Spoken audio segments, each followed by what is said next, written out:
Odyssey is a 2017 Nintendo Switch title released on October 27th and was meant to be one of the Switch's first heavy hitters.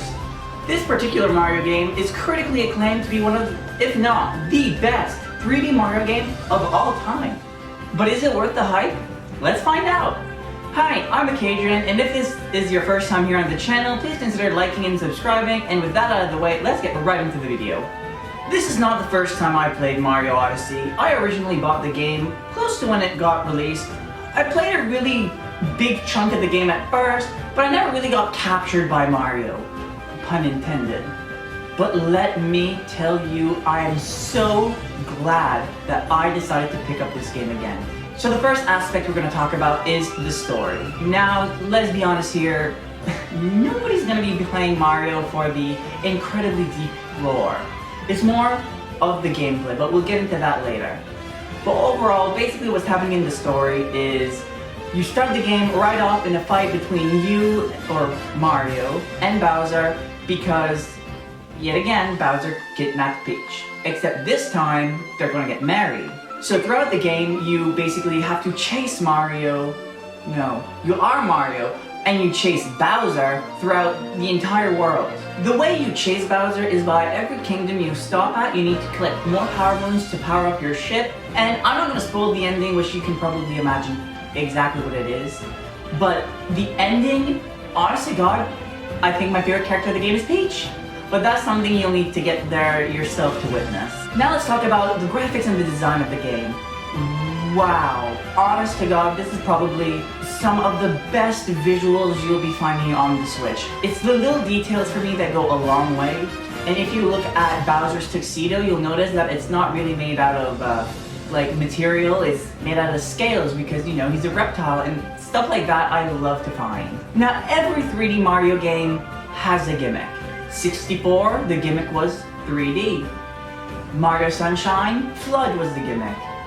Galaxy, we had Luma, and this time we have Cappy.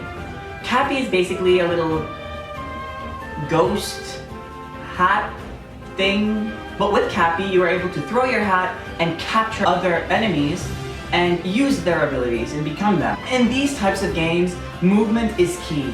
You can pick what direction the cap is going to go in. You can throw it either upwards, frontwards, sideways, you can make it spin around you. When you're in the air, you can jump, and you can jump on your hat and you can go farther. You can dive in the air. When you're on the ground, you can roll. It's like I said, movement is key, and they really nailed it in this game. The premise of the game pretty much is just you play hide and go seek, but with power moons. Like I said, you need to collect power moons, and they're all over the map, and there are so many. I'm pretty sure the final number of moons you can get in total if you're trying to 100% beat the game is 880. Who has time for that?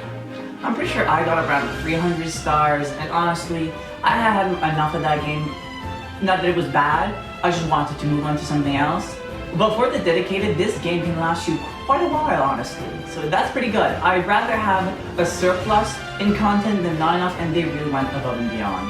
So it's basically, if you guys played Mario Galaxy before, usually you go and you can see a galaxy, then you need to select what mission you want to complete in that galaxy when you're doing that visit.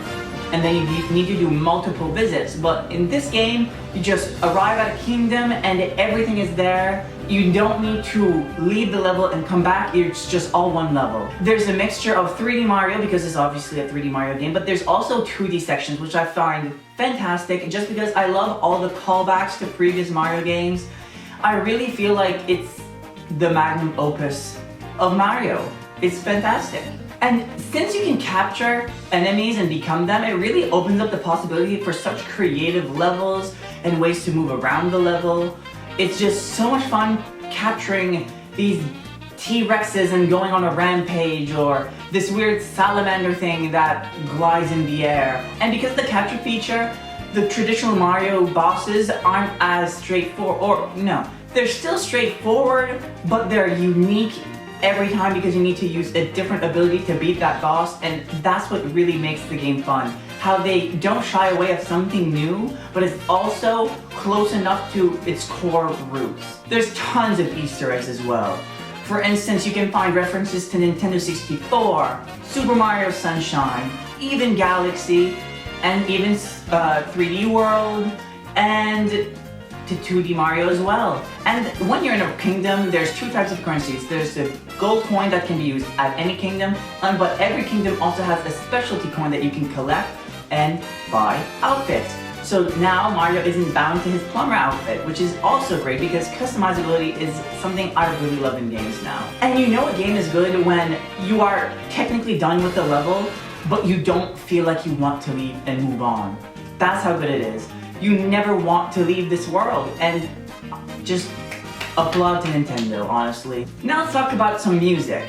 The music in this game is amazing. There's so many good tracks in this game. Wow. The Snow Kingdom just gives me such cozy vibes. I love it so much. I can't describe it honestly. It's just fantastic. I use the Lake Kingdom track to literally study. When I'm studying, I put that track on. It's so soothing and relaxing. It's fantastic. I love it. The celebration music for the Metro Kingdom is iconic. Nothing short of iconic. And the entire Bowser Kingdom, literally, I cannot. Wow. And finally, I'm going to talk about some amiibo support because I feel like it's something that is worth bringing up. A lot of people, amiibo are kind of controversial, but hey, they exist, they are part of the game, let's talk about it. So basically, the amiibos work like this. The Bowser wedding outfit unlocks the Bowser wedding outfit and reveals locations of original coins. The Mario wedding outfit amiibo unlocks Mario wedding outfit and grants temporary invisibility. And Peach's wedding outfit unlocks Peach's wedding outfit and gives a life up heart. And now to judge on how good this game was, I'm going to do my final verdict where I'm going to score the game. I give Super Mario Odyssey an 82 out of 100. Well, that's all for this video. I hope you guys enjoyed, and if you did, please consider giving a like and maybe subscribing and sticking around for next time. But yeah, until next time, what out?